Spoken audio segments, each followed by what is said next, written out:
ఓం గురు విష్ణు ఓం గురుదేవో మహేశ్వరం ఓం గురు సాక్షాత్ పరబ్రహ్మ తస్మై శ్రీ గురవే నమః. ఓం తత్త బ్రహ్మాయ నమః. ఓం శిల్పి బ్రహ్మాయ నమః. ఓం నమో వీర బ్రహ్మేంద్రాయ నమః. వీరబ్రహ్మేంద్ర స్వాముల వారు చెప్పిన వాక్కులు తప్పలేదని మహానుభావులు చిన్న పాలు తాగే పిల్లోని కాడ నుంచి పెద్ద ముసలి వాళ్ళ వరకు మహానుభావులు ఒక్క ముక్క కూడా తప్పలేదని చెప్పుతున్నారు మహానుభావులారా. మరి వీరబ్రహ్మేంద్ర స్వాముల వారు సాక్షాత్గా వీరబ్రహ్మేంద్ర స్వాముల వారు మరి అక్కడ మా గుడి ఆ వీరబ్రహ్మేంద్ర స్వాముల వారి గుడి కట్టాలని ఉన్నాము.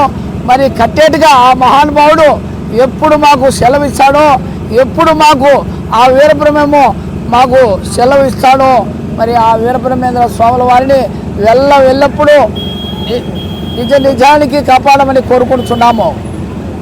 ఇట్లు వీరబ్రహ్మేంద్ర స్వాముల వారు మరి గుడి రంగ వైభోగంగా మరి బ్రహ్మాండంగా కట్టాలని ఆ వీరబ్రహ్మేంద్ర స్వాముల వారు రచనాలు ముత్యాలు వజ్ర వైడూర్యాలతో మహానుభావుడు వెలిగిస్తాడని మా కోరిక.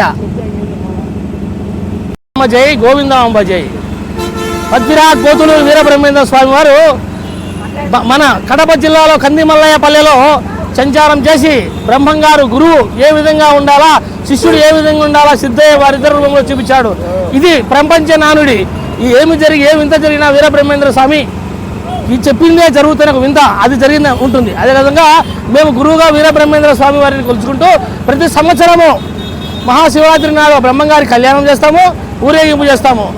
జీవ సమాధి రోజు మాల ధరించి సుమారు 100 మంది ధరించి బ్రహ్మంగారి దీక్ష పర్వం ఉండి ఆ రోజు కూడా ఖచ్చితంగా బ్రహ్మంగారి ఊరేగింపు చేస్తాము. ఈ రోజు కూడా గురు పౌర్ణమి నాడు ఇక్కడ ఉండే సుమారు 30-40 ఊర్లన్నీ ప్రతిరోజు తిరిగి మా గురుస్వామి అయిన పీరయ్య గారు 30-40 ఊర్లు తిరిగి బ్రహ్మంగారి కోసం తిరిగి ప్రచారం చేసి అక్కడి నుంచి అందరినీ పిలిపించి అక్కడ వాళ్ళతో సేకరించి అన్నదాన కార్యక్రమం చేసి ఈరోజు బ్రహ్మంగారు ఊరేగింపు చేయడం జరిగింది.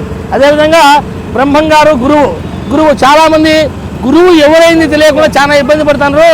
నేను ఎవరిని విమర్శించాలని కాదు, గురువు ఎవరైంది బాగా కనుక్కొని మనం ముందుకు వెళ్ళాలా. జై వీరబ్రహ్మ జై గోవిందమాంబ జై.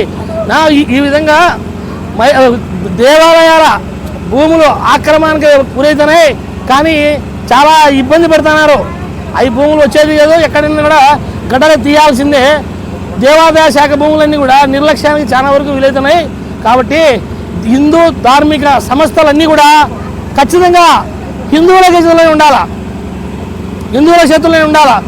కేంద్ర ప్రభుత్వం కూడా రాబోయే రోజుల్లో కేంద్ర ప్రభుత్వం కూడా బిల్లు పెట్టాలని బలం చూస్తుంది. ఖచ్చితంగా హిందూ ధార్మిక సంస్థలన్నీ హిందూ దేవాలయాల చేతుల్లో ఉంటేనే హిందూ దేవాలయ ఆస్తులు మనకి రక్షించబడతాయి. మీరు చూసే ఉంటారు, 100,000 ఎకరాలు దేవునికి ఉన్నా కూడా ఆయనకు నైవేద్యానికి ఇబ్బందిగా ఉంది.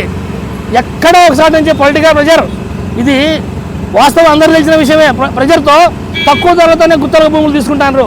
ఇది ఏమాత్రం మంచి విషయం కాదు. దైవాన్ని భారతదేశం భరతఖండంలో మనకు గురువుగా ఆది శంకరాచార్యుడు ఉన్న అప్పటి నుంచి గురువు కలుసుకుంటున్నాం. మనం అప్పటి నుంచి దైవ చింతనలో ఉన్నాం. దేవుని భూములు ఆస్తులు కూడా ఎవరు కూడా కబ్జా చేయడం అంత మంచిది కాదు. ఎందుకంటే దేవుని నమ్ముకొని పుట్టిన గడ్డ ఇది భరతఖండం. ఈ భారతదేశంలో దేవుని సొమ్మునే కబ్జా చేయడం అంత మంచి పద్ధతి కాదు. భారత్ మాతాకి జై. జై వీరబ్రహ్మేంద్ర స్వాముల వారికి జై. మాతా గోవిందమాంబకు, సాధు సిద్ధయ్య స్వామికి జై గురుదేవ. జై జై గురుదేవ. వీరబ్రహ్మేంద్ర స్వామి టెంపుల్కు మైదుకూరు చైర్మన్ నేను. భారత మాతాకి జై.